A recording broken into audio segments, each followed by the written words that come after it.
old foes and new faces. Something that is Fairy Tail 100 Year Quest has definitely given us so far, with a lot more of the old familiar faces and some that we're not expecting to have a recent reunion with. Definitely with the ending of this chapter, where it was like, it kind of, when we questioned a lot of things that were kind of going on with Ozzy, the last chapter that we had with 11, seeing now that we're already 12 chapters into this series, which normally would, like, equal about like 3 months worth of material, but also as well, since it took us a while, we had a couple of weekly stuff, not to mention as well, like, throughout this production as well, some very weird decisions, not to mention it as well, like, a lot of, like, questionable stuff, and the fact with, like, what exactly this is now setting itself up to have both of our storylines seemingly colliding with one another pretty soon, with what exactly Diablo's plans to be doing soon. It is heading off into an interesting start, so I'm quite excited to talk about Chapter 12, and especially, I like to talk about that cover page as well. You get to see a nice little wonderful Lucy and Natsu in, like, seemingly some sort of, like, Disneyland kind of scenario. Like, she's got, like, you know, at least she's got a little cute little bow in her hair, like Natsu, and taking a bit of that ice cream on there, and it's like, it was just a nice thing to see him, like, kind of, like, on this, like, date, almost, that it was on there, and it's just, like, that was a nice little, like, color page that, if anything, that you got to see from the two. We immediately kick things off from what we saw from the last chapter, with Toka and Jalal confronting each other, where he kind of, like, straight out calls her out for being the White Mage, and she's immediately with, like, immediately talking about it, saying, like, oh, yes, like, she doesn't really deny at all, like, the whole fact of, like, this, White Mage for immediately on there, and it's just like, she straight up goes and talks up around it, saying, like, wait, like, why are you involving yourself with Fairy Tail? And she's just, like, there blushing. It's like, oh, it's because, you know, Natsu-sama is, like, all here, and it's like, Natsu, like, what the hell? It's like, and immediately it's like, straight up where it's like, it was a little over a year ago, you know, with him, and it's like, and straight up just going, interrupting, saying, I know about you.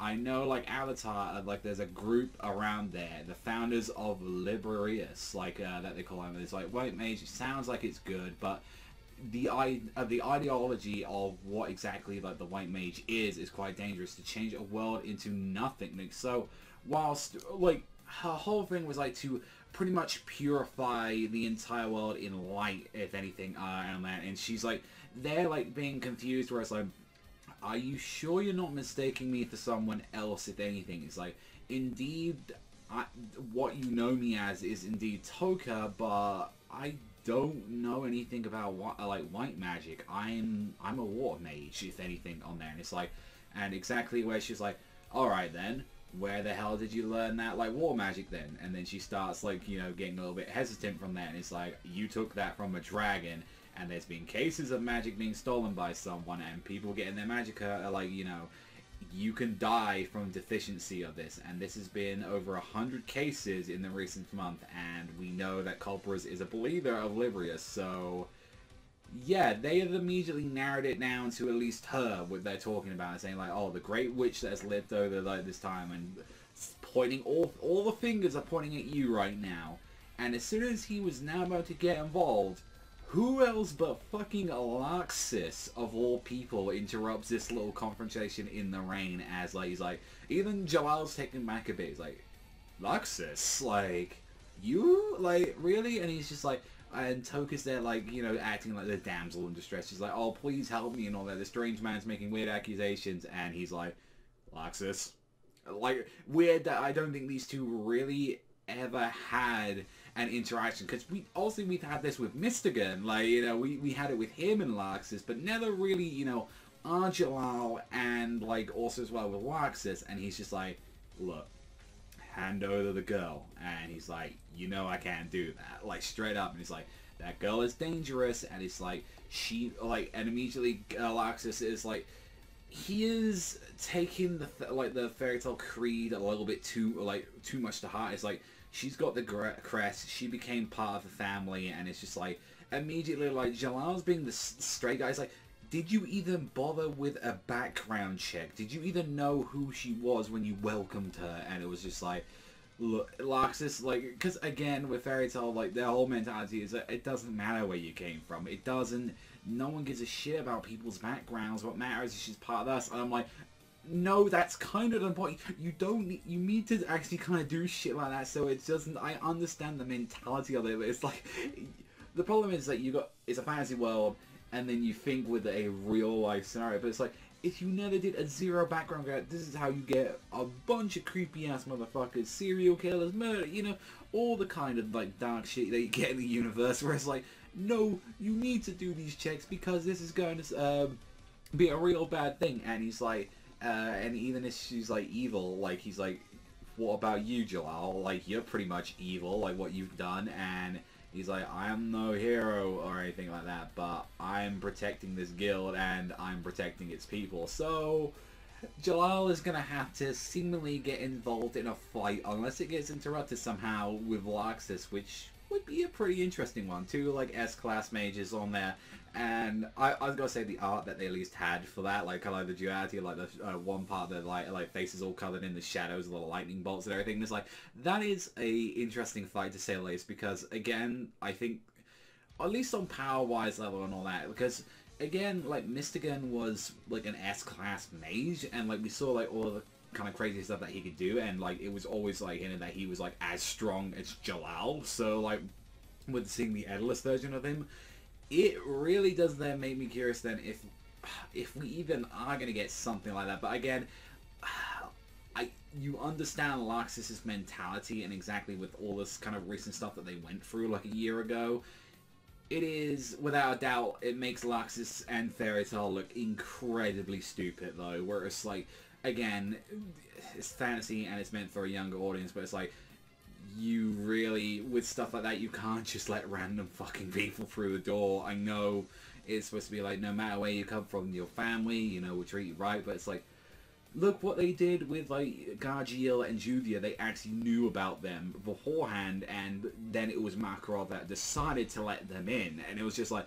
more, it seems more like, oh, okay, new member, sure, why not, sign you the fuck up. It's just, it seems stupid on there. And immediately now this leads us back to Diablo, so it turns their attention to the White Mage, whereas like the Mad Mole, same thing with like everyone else in there. It's like, look, Kyria, she's like, they go and all that. It's like, we need to find that White Mage right now, and it's like more like we need to go and like find her location. That is our next part, because she's got the powers of that Water Dragon God, which then turns as like immediately it's like on there it's like you see this more sadistic side of Kyria, where she is still got Urza by like the neck, like she's got her in a freaking dog chain holding it down, saying, you know, I like this right now. I'm using her as my pet. Like, I'm holding her down. It's like, I plan to keep her down for a while, and he's like, even the leader's like, huh, that's new of you. I thought you only liked fighting strong opponents on that. And he's like, of course I enjoy that, but the fact that I made a strong person like this to be, you know, indecent and exactly like this, it's just irresistible. And still, it's the fact that it is affecting her, and it's like this, what exactly she did it. It's like she's a goddamn walking on her knees and everything on there, and it's like same thing with like one thing that I noticed a little bit aside bit of what they mentioned, and it's just like either Matt Maul is like kind of going, oh, that's horrible, and he like the leader as well mentions this about this. It's like, it is temporary.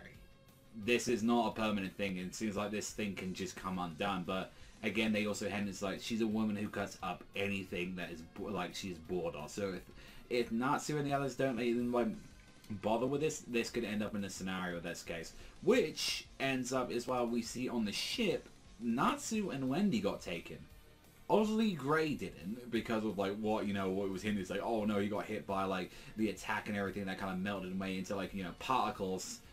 Lucy's not there, neither is the body of like the dragon, the War Dragon God, like none of them. And it's just like, we need to stay strong right now. And it's just like, that's immediately it's like on there, it's like, we captured you two because you have dragon slaying magic and all that. And it's like, they could be somewhat useful and everything and all that, but it's like, and even this is why she's like, you know, what can I find use with you and all that. It's like, I guess you can consider you like a pet or something. She's like sitting on, she's like degrading Urza on there, like immediately it's just like there, it's like she's there like crying, like saying thank you, and like Natsu's there like, what the hell are you doing, Urza? Snap out, what is this with you? You're not still not kind of putting in together or like what is happening. And the ending of this chapter, it turns back to Lucy, which now, it was originally two sides, like this story. Now it's three. Like, it's going all over the place right now, where you see Lucy is still in her Virgo star dress outfit.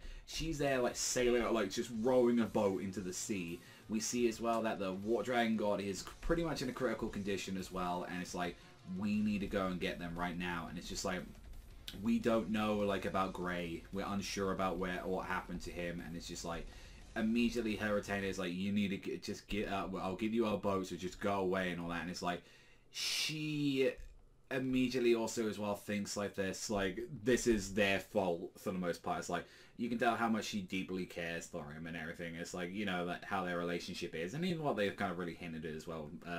With Mercaludia, like whatever his name is, like it's pretty like comprehensible name if anything. But one thing to say, at least, and all that, is like when she reunites up with Sharla and Happy, and they're like, "Did you find them?" And it's like, we were able to get like a ship, but it's a different one, and it's getting closer to us. And it's like, what do we need to do? We're like, hide, flee, and then it's the person that's in that ship is someone pretty familiar.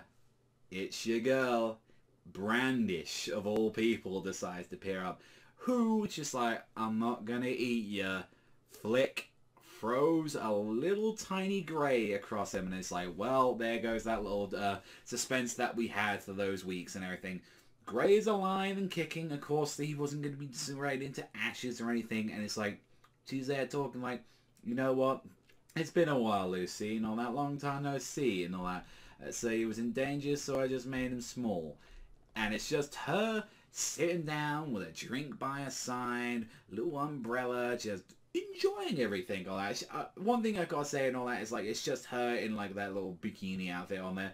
I gotta say, at least and all that, I preferred her with like the big massive overcoat that she had as well. Like, I thought that was a little bit more to her design than just like the little crosses that she had in her hair and everything, and just like the little chains going around. Again, like, I think that was more to her design than anything, and like now finally seeing what she looks like in the anime as well has been something kind of very interesting. But that's the stinger of the chapter. That is the fact that we've got one of the Spriggans now getting involved in here, which then again, like, interesting enough that it's only Brandish, so kind of interesting like how some of them kind of went their own separate way, and how she was holding on to one of them at the end. So it makes me wonder then, like, what exactly happened, like, because it's been about a year or so since like we've actually seen like Brandish and the rest of the characters, like, since then, from like the Spriggan 12. So because we know out of like the few that survived from that, because I believe out of Agiel, Demaria, Invel, 9, on there, and Jacob and all that, like, I think were the ones that survived out of all of them. Like, so I'm kind of curious then again about Demaria, what really happens with her. So that leaves up a question on there. Obviously, I don't think we can really see anything about Invel, Jacob, Nineheart. Like, maybe something with Agiel, because like with what they were kind of teasing is that maybe he might try to fix up Alvarez a little bit from how they're going into it.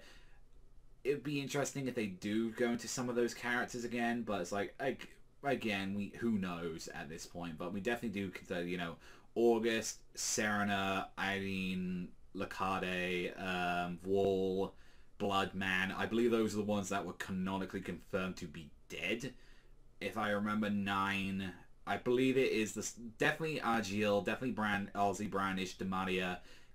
I can't remember if Inthal died, if not. I don't think he did. Jacob definitely didn't, and which is the fucking worst out of the Spriggans.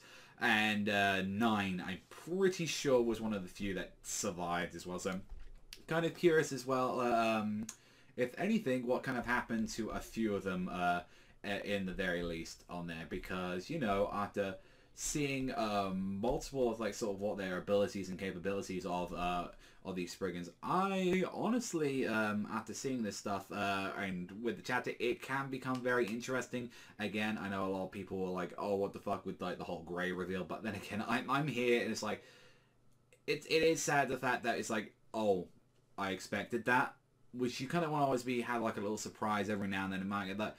again, I still got enjoying this chapter. They're still setting up some kind of interesting things, especially from the B team, like from like all back home in Fiore, while the main team has kind of been.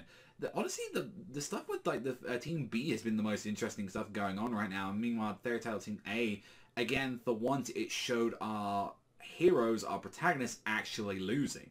Like, they actually got their asses trounced. And now the fact that they're going to be having an assist, like, or perhaps maybe an assistant or some kind of thing with Brandish, who we know as a very powerful and capable person with like her abilities. Makes me wonder what exactly they'll be able to do with her, if anything. If they can actually give her a bit more, because, again, she was the most fleshed out of all the Spriggans, and I kind of wish they all had a little bit more time, like, dedicated to them.